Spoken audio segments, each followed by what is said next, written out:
Pistolero nang hinayang sa laban ng Apex at Lipcram. Sure ako kung natuloy yung Lipcram versus Apex sa sunugan. Putang ina, sobrang savage na Lipcram yun. At badang may banta sa mga judges sa laban nila ni Akata. At sabi niya mukhang pera daw tong si Akata. Didistra ko talaga ng mga judge dito.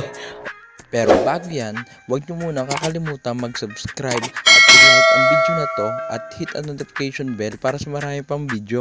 Maraming salamat! Nabahagi nga ni Pistolero ang kanyang opinyon sa laban na hindi natuloy ni Apex at ni Lipcram. Ayon pa sa kanya ay talagang malakas daw si Lipcram kung tutuusin kung natuloy ang laban nila ni Apex. Ibang klaseng Lipcram daw yon. Pwede mangyari Apex versus Lipcram. Hindi ko lang alam kung nandun pa yung gutom nila. Pero sure ako kung natuloy yung Lipcram versus Apex sa sunugan. Putang ina, sobrang savage na Lipcram yun. Putang ina. Kaya isa rin ako sa mga naniniwala na walang rason para hindi siputin ni... Pero yun nga, kagaya nga ng sinabi ko kanina, kung natuloy yung laban ni Apex sa ni Lipcram noon, kung hindi natuloy yung mga issue-isyong stapay-stapan ni Lipcram na yan, yung naniniwala ako kasi mismong the day before na mag-start yung battle, umaga ata nun, o dalawang araw bago yung battle niya, kausap ko pa si Lipcram, nagparinig ng linya sa akin si Lipcram, at sobrang savage nung mga linya ni Lipcram na yun. Sobra! Kaya nagtataka din ako nung nangyari yung mga ganong senaryo. Kasi tangina, pangwasak talaga yung baon ni Lipcram doon. Ibang pundo yun. Walang puso.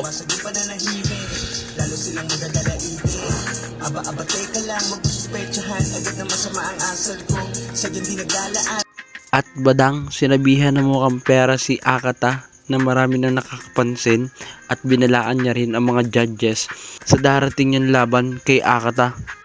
Yo, what's up? Ano? Ready na ba kayo? Badang versus Akata? Pero putang na sa pagkakataong to, putang na, papakita ko talaga yung talent ko na malupit. Tsaka hindi basta-basta to. Ano, Akata? Ganyan ka lang. Tinitira ka na ni Makagago. Greedy ka pala eh. Talent pilang pala habol mo. Wala ka daw pakialam sa organizer, so talaga na mga kailangan ka ng ibaon. Alam naman natin yan na strategy mo rin yan na pera-pera at wala kang pakialam sa music o sa kultura ng hip-hop. Pera na lang pakialam mo eh, diyan ka lang nabubuhay, tama. Kaya napapansin na rin nila, katulad din Makagago. Talagang tinitira ka kasi totoo naman talaga yon. Kaya abangan natin to mga kapatid. Tangina, ibang badang to, makikita nyo rito sa February 3. Itaga nyo na sa mukha nyo yan. Kakaiba to. Abangan yan. What's up? Mukhang tahimik ngayon si Akata. Mukhang matindi ang pagsusulat niya para sa akin. Pero may paalala lang ako, no? Dun sa magiging judge na dito sa February 3, sana ayusin nila, no? Yung nila, isa-isahin nila. Kasi pag hindi nila inayos to, at medyo sumablay talaga ang pagja-judging.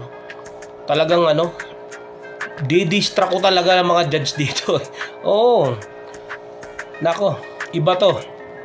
Kaya dapat maging maingat sila sa pagsusulat nila ng mga score dahil hindi biro to, pero ang nais ko lang naman ay maging masaya. Kaya Akata, galingan mo. Putang ina, inaasahan kita dito, no? Na kung magpi-freestyle ka, puta, freestyle na lang din tayo. Sabayan na lang, pukin ng ina. Pero abangan nyo to mga kapatid, maganda ipapakita ko dito. Promise. Ngayon ko lang to ginawa sa lahat ng battle ko. Tandaan nyo yan, itagaan nyo sa mukha nyo. Kaya ingat kayo. At salamat sa lahat ng susuporta. God bless. Kayo mga tol, ano masasabi nyo? Paki-comment below naman mga opinion nyo. At huwag nyo kakalimutan mag-subscribe at mag-hit ng notification bell para sa maraming video. Maraming salamat!